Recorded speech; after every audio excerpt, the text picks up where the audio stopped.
Karibu tena kwenye Fusula TV, nyumbani pa mijadala ya kina, hoja nzito na tafakuri za kiroho. Katika toleo hili maalum, tunakuletea simulizi ya kipekee ya majibizano kati ya muumini Mkristo aitwaye Pascal na mtaalamu wa dini za kulinganisha Dr. Zakir Naik. Swali kuu, je, Yesu aliwahi kusema, mimi ni Mungu? Sikiliza hadi mwisho. Sehemu ya kwanza. Sauti ya Pascal ya kujiamini na yenye msisitizo. Jina langu ni Pascal. Mimi ni mwalimu na muumini wa Kikristo, na kuomba uchukulie kwamba tunakubaliana na Injili zilizotafsiriwa kwa Kiingereza, ambazo sisi wa Kristo tunaziamini. Naomba nitoe mifano mitano kuthibitisha kuwa Yesu Kristo ni mwana wa Mungu. Pascal anaendelea. Wakati Yesu alipotoka kwenye maji ya ubatizo, sauti kutoka mbinguni ikasema, huyu ni mwanangu mpendwa ninayependezwa naye, msikilizeni. Wakati wa kugeuka sura juu ya mlima Tabor, tena sauti kutoka mbinguni ikarudia maneno hayo. Mapepo walipompata Yesu, walilia wakisema, mwana wa Mungu aliye hai, kwa nini umetujia kabla ya wakati? Mbele ya mkuu wa makuhani Yesu alipoulizwa, je, wewe ni mwana wa Mungu? Yesu sema wewe. Wayahudi walipompeleka Yesu kwa Pilato, walimshtaki wakisema, huyu anajiita mwana wa Mungu, ni kufuru, lazima awawe. Sauti ya Pascal inakuwa ya huruma. Yesu hakusema wazi kuwa yeye ni Mungu, labda kwa unyenyekevu, lakini alikubali. Kama wewe Dr. Zakir unasema mimi ni Dr. Zakir Naik, basi hata Yesu alisema kwa namna yake mwenyewe. Sehemu ya pili, majibu ya kati za Dr. Zakir, ya utulivu yenye msisitizo. Kaka Pascal, na shukuru kwa maelezo yako, lakini changamoto yangu ni hii. Nionyeshe tamko moja la wazi kutoka kwa Yesu mwenyewe, ambapo alisema, mimi ni Mungu, au nisujudieni. Na nikiwa mbele ya hadhira hii, nikiona andiko hilo, niko tayari kukubali Ukristo.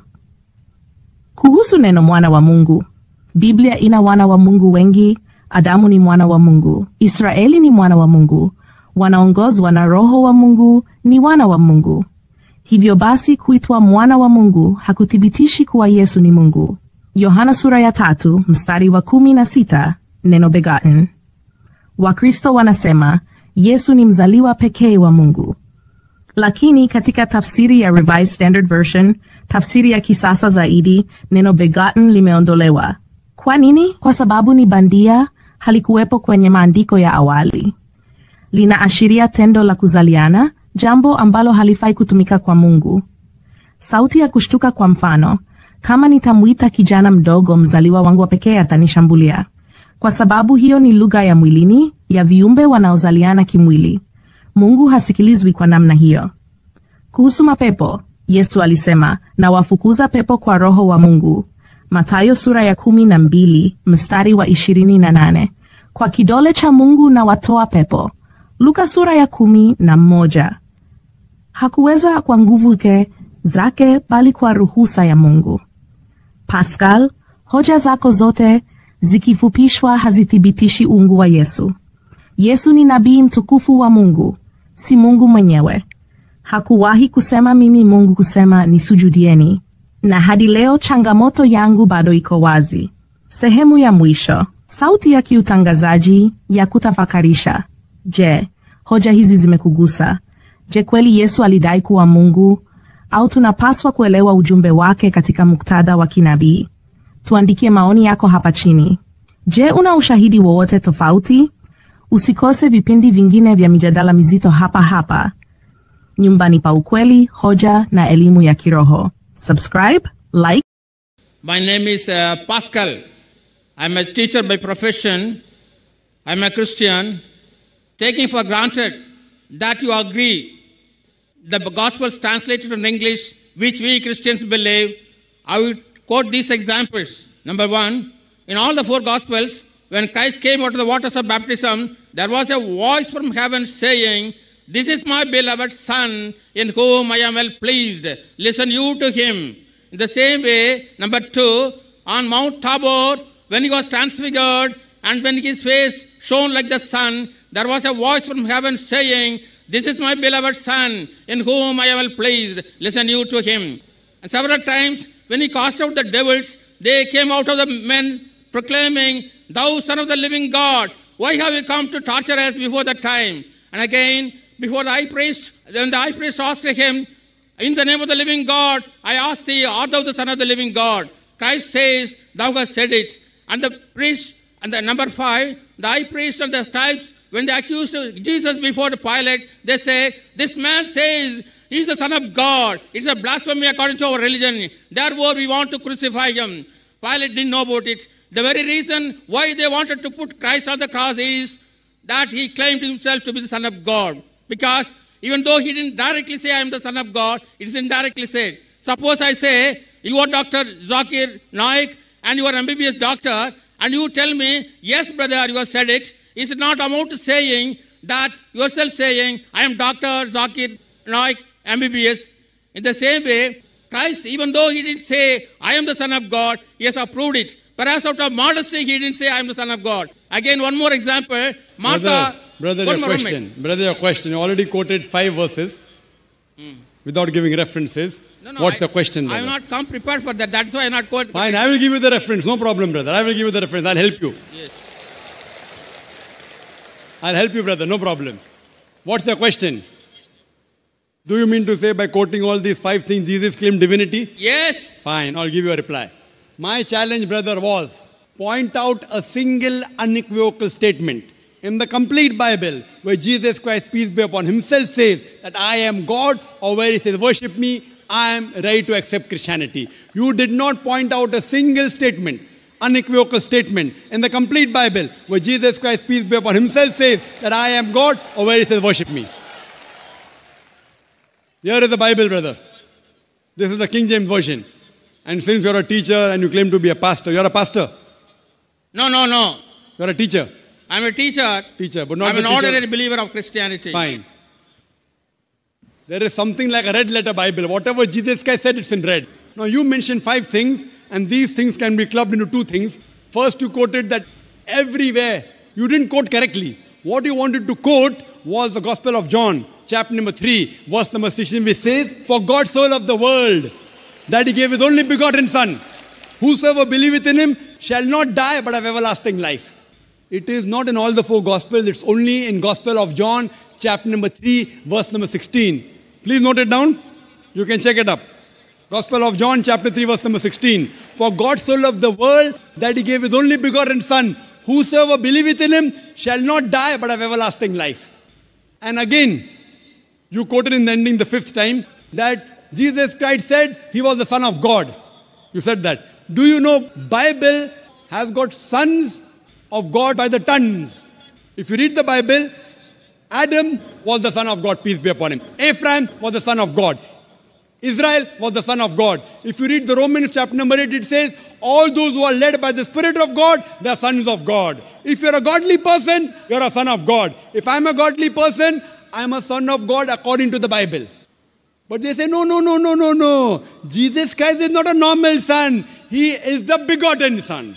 As far as the last question, Son of God, Bible has got sons of God by the tons. Adam is son of God, Ephraim is son of God, Israel is son of God. All those are led by the Spirit of God are sons of God. But the Christian missionary tells me, no. Jesus Christ is not a normal son. Coming to your first question. He is the begotten Son. And then they quote, which you didn't quote me. I'm helping you, brother. Gospel of John, chapter 3, verse number 16. For God so loved the world that he gave his only begotten Son. Whosoever believeth in him shall not die but have everlasting life. Brother, do you know the meaning of the word begotten? What is the meaning of the word begotten? No. What is the meaning of the word begotten? Begotten is not the sense in which you use the human sense.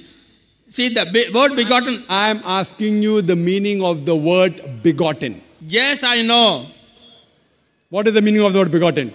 Begotten, there are 2 senses. When you say of a human being, he says begotten means the flesh and blood of his son. But when you say of God begotten Son, it doesn't mean that his body is begotten him. It is to say the close association between the Father and the Son. That's all. If you say son, I say, suppose someone comes here and I tell him, my son, he will not mind because he's a young boy. If I tell him that son come here, he will come. If I say begotten Son come here, he may punch me on my jaw. insinuating that I had nauzubillah, I had sex with his mother. Fine. If I tell to a small boy begotten son, or a young boy of maybe 23 years, then I'm more than 40. If I say begotten son, come here, punch me on my jaw. Why? Begotten means sired by God. Sired, it belongs to the lower animal functions of sex. And that's the reason, if you read the Revised Standard Version of the Bible, revised by 32 Christian scholars of the highest eminence, backed by 50 different Christian denominations, they say this word begotten in Gospel of John, chapter number 3, verse number 16, is an interpolation, is a concoction, is a fabrication, and they threw it out of the Bible. Do you know that? If you read the Revised Standard Version of the Bible, which is the bestseller, revised by 32 Christian scholars of the highest eminence, backed by 50 different Christian denominations, they say this word begotten is an interpolation, is a concoction, is a fabrication. So the word begotten has been thrown out. So if you say son, God has got sons by the tons in the Bible. So coming to your first question and the last question, I've answered it. Coming to your second and third, which you mentioned, that he drove out devils. Quote the full verse. You haven't quoted to me the full verse, which I quoted in my talk. According to the Gospel of Matthew, chapter number 12, verse number 28, he said, I cast out devils with the Spirit of God. Gospel of Luke, chapter number 11, verse number 20, I with the finger of God cast out devils. It doesn't say he alone does it. He does it with the help of God. That does not mean he's God. All these verses you quoted, they clearly mention that he was a messenger of God. He wasn't God himself.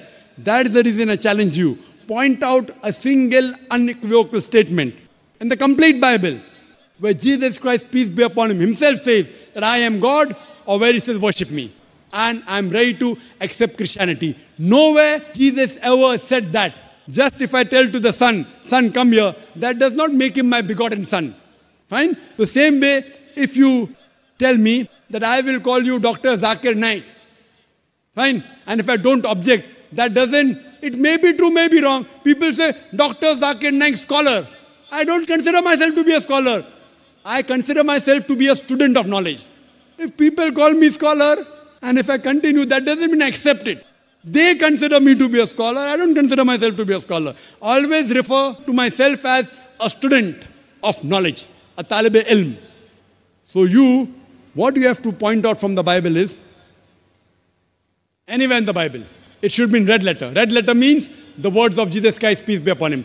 Point out a single statement, unequivocal statement, an unambiguous statement from the complete Bible where Jesus Christ, peace be upon him, himself said that I am God, or where he says worship me, I am ready to accept Christianity.